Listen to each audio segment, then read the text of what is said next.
Thank you. Thank you so much. What a pleasure to be back in Australia, to be back at the Opera House. Thank you so much for coming out tonight. As Anne's just said, I've written a novel, but I don't want to talk specifically about the novel. Please buy it after if you feel inclined. But what I really want to do is to talk about some of the ideas behind the novel. And sometimes people say to me, why did you even bother to write a novel? I thought you were supposed to be a non-fiction writer. And the reason I wrote a novel is that I believe that many of our ideas on love come from reading novels, also songs, films, etc. But essentially, we are very shaped by the love narratives that we read. And this could seem a little cruel. We tend to think that we love spontaneously, that we're not influenced by what we read and by what we see, but I think that we are. We love within a very historical, social context. There's that lovely biting aphorism from La Rochefoucauld. He says, there are some people who would never have fallen in love if they hadn't heard there was such a thing.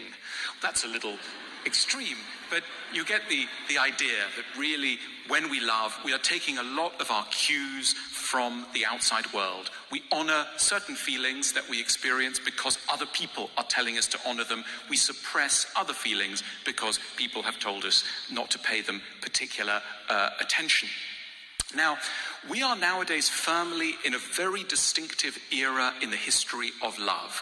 We are living in the era of romanticism. Romanticism is an intellectual movement that began in the salons, studies, garrets of European poets, novelists, writers in the middle end of the 18th century.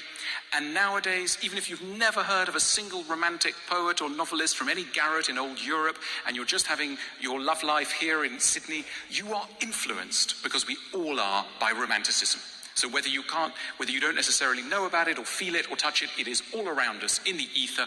We are living, ladies and gentlemen, in the era of romanticism. Now, what does romanticism tell us about love? It has a very distinctive set of arguments about what love is like, what we should expect from love, and how relationships should go.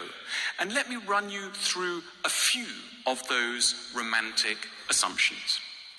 I think the first and most central assumption is that for all of us out there, there is most definitely a soulmate. We may not have met them already. We may be swiping left, right, furiously in order to try and locate them. But they exist, and eventually, if we keep going hard enough, we will find them. And when we find them, our soul will fuse with theirs. All areas that had previously been confused and lonely will be redeemed. We will no longer feel ourselves wordless, agonized, melancholic before the mysteries of existence. We have found a true friend, and loneliness will be banished. This, ladies and gentlemen, is the person waiting for us somewhere out there, the soulmate. How are we going to find this person?